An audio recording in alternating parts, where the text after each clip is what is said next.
All right, let's dive right in. We're going to unpack the absolutely explosive conflict between the US, Israel, and Iran. What started as a regional flare-up has just snowballed into a full-blown global crisis, and it's threatening to completely redraw the world map. We're going to break down how we got to this point and, what it really means for all of us.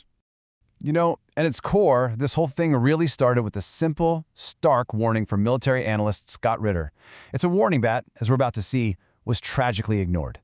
This one phrase really captures the catastrophic miscalculation that pushed the entire world right to the edge. So, to really get a handle on the gravity of this war, we're not going to start on the battlefield. No, we're going to start with a devastating economic shockwave it sent across the entire globe.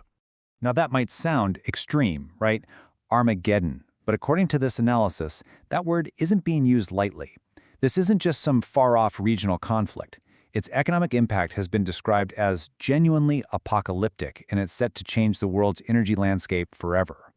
This entire crisis, believe it or not, really hinges on one single concept, a geographic choke point. And in this case, we're talking about the most critical one for energy on the entire planet, the Strait of Hormuz. And this number, wow, it's just staggering. 20%. Think about that. 1/5 of the entire world's daily oil consumption, plus a massive chunk of its natural gas, has to squeeze through this one tiny waterway.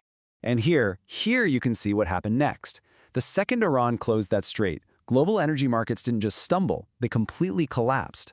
Oil prices just exploded, shooting way past $100 a barrel. And as one analyst grimly put it, gas prices will probably never be this low again. So, how in the world did we get here? How did the planet's economic lifeline get cut just like that? Well, it turns out a single, very calculated strike lit the fuse on this global powder keg. The sequence of events was just incredibly swift and, according to intelligence sources, completely predictable. U.S. military leaders had warned flat out that Iran would not just fold like a house of cards. But that warning was ignored. Israel hit a critical Iranian energy facility, and in response, Iran made good on its threats, attacking energy infrastructure all across the Gulf and kicking off total economic chaos. Okay, now let's pivot to the strategy and see how this conflict turned into something totally different from what its planners expected. This is what one expert has dubbed the perfect trap war. See, this was never supposed to be a conventional fight. This was a trap, one that was meticulously set up over 2 decades. And it wasn't designed to defeat a superpower head-on, but to bleed it dry, slowly, and very painfully. And right here, this is the absolute core of the trap. It all comes down to basic math, this economic asymmetry. For the cost of one single advanced U.S. interceptor missile, Iran can launch dozens of cheap attack drones. It creates this totally unsustainable burn rate for U.S. forces, and it tests not just their missile stockpiles, but their entire industrial base's ability to keep up. But Iran's strategy, it's not just about cheap drones. It's all about resilience. They've built these fortified missile cities deep underground, created a command structure that can survive even if its leaders are taken out, and they've used older, less sophisticated weapons first, just to make the West waste its best, most expensive defenses. The goal isn't to win every single battle, it's just to outlast the enemy. And in the words of analyst Scott Ritter, this entire strategy is designed to expose the US president as an emperor with no clothes.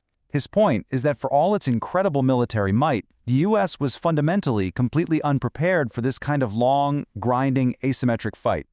And this trap, well, it hasn't just caught the United States. It has thrown the entire region, and by extension, all the world's major powers, into absolute disarray. So let's just quickly break down the fallout. You've got the Gulf states, and they're caught right in the crossfire. Their economies are getting hammered. Egypt is desperately scrambling to find some kind of diplomatic way out. Then you have major powers like the UK being dragged in militarily, while America's rivals, Russia and China, well, they stand to benefit from watching the US get bogged down in another endless conflict. All this escalating chaos, it brings us to the incredibly tense present, a standoff with no easy exit, and a clock ticking down on one final, desperate ultimatum. So, faced with a strategic failure in this trap war, the U.S. has escalated dramatically. The new ultimatum is a direct threat. Reopen the Strait of Hormuz in 48 hours, or face the systematic annihilation of your entire energy and nuclear infrastructure. Iran's response to this? Total defiance. They don't see these as peace terms at all.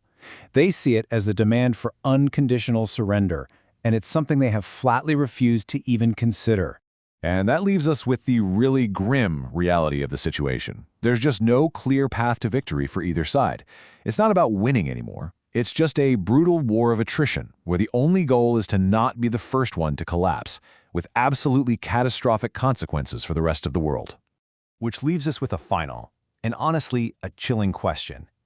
This conflict may have exposed one emperor's perceived weakness, but in a world as interconnected as ours, when the global systems we all depend on are revealed to be this fragile, who among us is truly safe?